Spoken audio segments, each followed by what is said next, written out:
In case you haven't heard yet, the biggest story in the Saturn system is coming from the tiny moon Enceladus. It's shaping up as perhaps the hottest place in space to search for life. T-minus 2 minutes and counting. Shiny, white Enceladus. A bright ball hiding within Saturn's diffuse E-ring. This was a moon of little consequence until Cassini started sniffing around. But something was fishy here. It was first found by the magnetometer team. They saw this hint of something in the magnetic field of Saturn wasn't just right. It was being kind of deflected to the side. It was like unraveling a puzzle, and so the magnetometer team said, let's go closer. And as we got closer, we watched as a star went through and noticed the change in brightness. Something is going on. We could see, even from a distance, there seemed to be this material coming off the South Pole. And it was so dramatic and so unusual that we thought, well, it might be a camera artifact. Enceladus is tiny, just 300 miles across, too small for any kind of dramatic geology. If you look at Enceladus, it kind of looks like it's covered in snow. It's very bright. It's as bright as freshly fallen snow. Everywhere you look, there's fractures. There are mountain ranges and there are deep chasms. And when we finally looked at the South Pole, that's when it just became apparent. That's where all the activity is going on. The team found something extraordinary.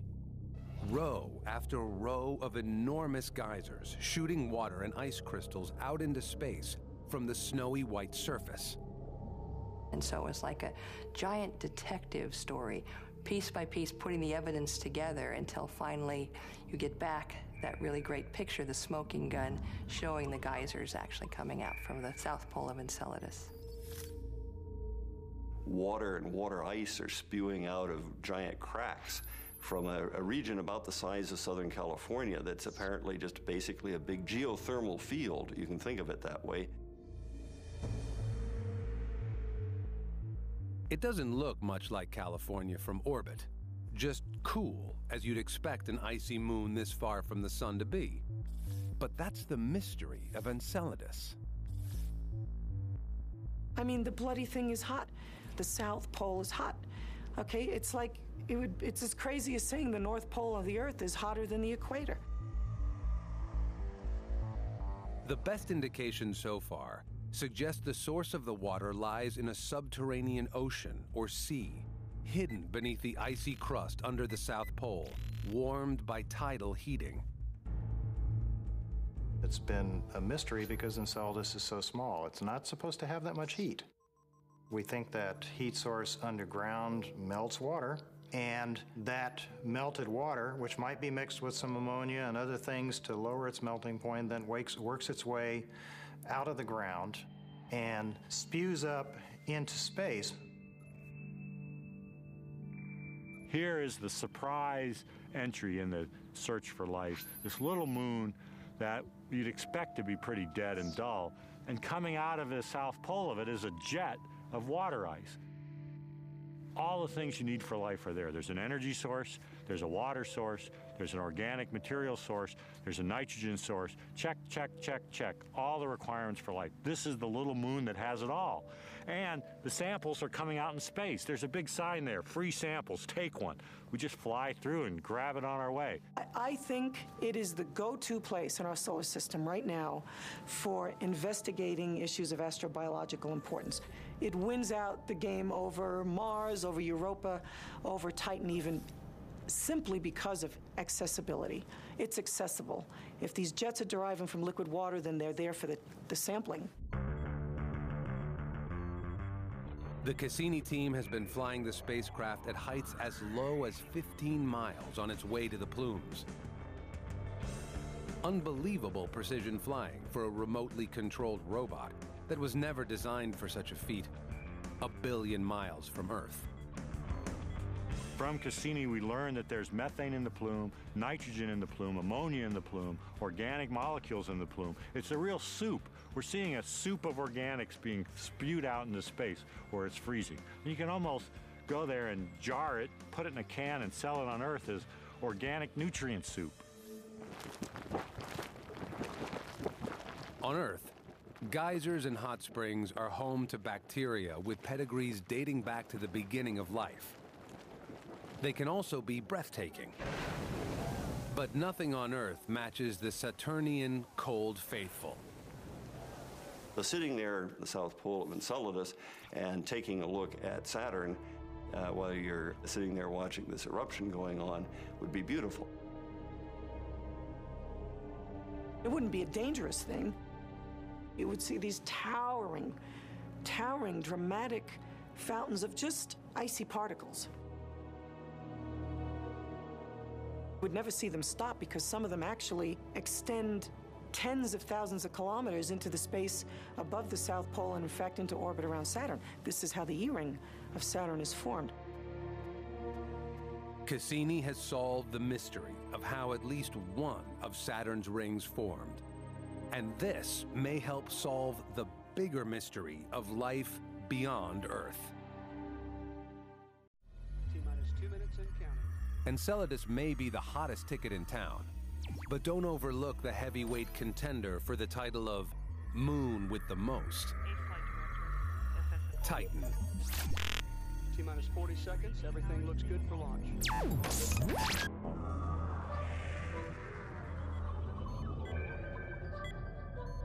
Larger than Mercury or Pluto, Saturn's Titan is the only other world apart from the Earth and Venus to have both solid ground and a thick atmosphere. Titan, if it weren't in orbit around another planet, we'd have really no hesitation in calling it a planet in its own right. We knew going that Titan was going to be exciting. Titan was a mystery hidden inside this hazy, smoggy atmosphere.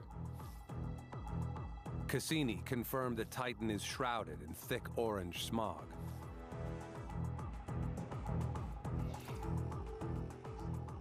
Laboratory experiments have shown this could be the result of 4.5 billion years of sunlight reacting with the thick nitrogen and methane atmosphere. Cassini's camera could only see partly through the haze. The patches of light and dark looked like continents and oceans. The picture we had of Titan before we got there was that it was going to be dark and eerie and cold. As dark as twilight is on the Earth, even at high noon, and you could be standing on a body the size of the Mediterranean, brimming with paint thinner. For over 7 years, the European Huygens probe rode piggyback on the American Cassini spacecraft.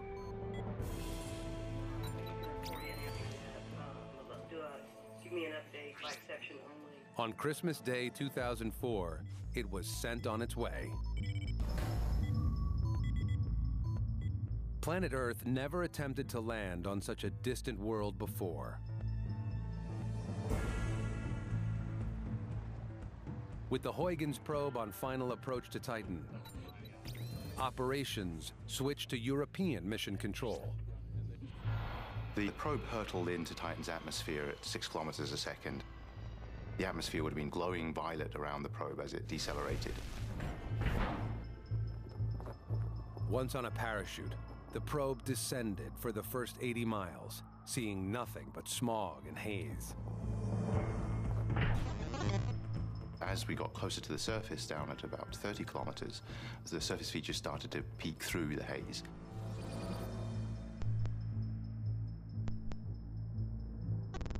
Progressively, this landscape emerged of these bright hills cut by small dark channels that show that there had been rain there at some time in the past.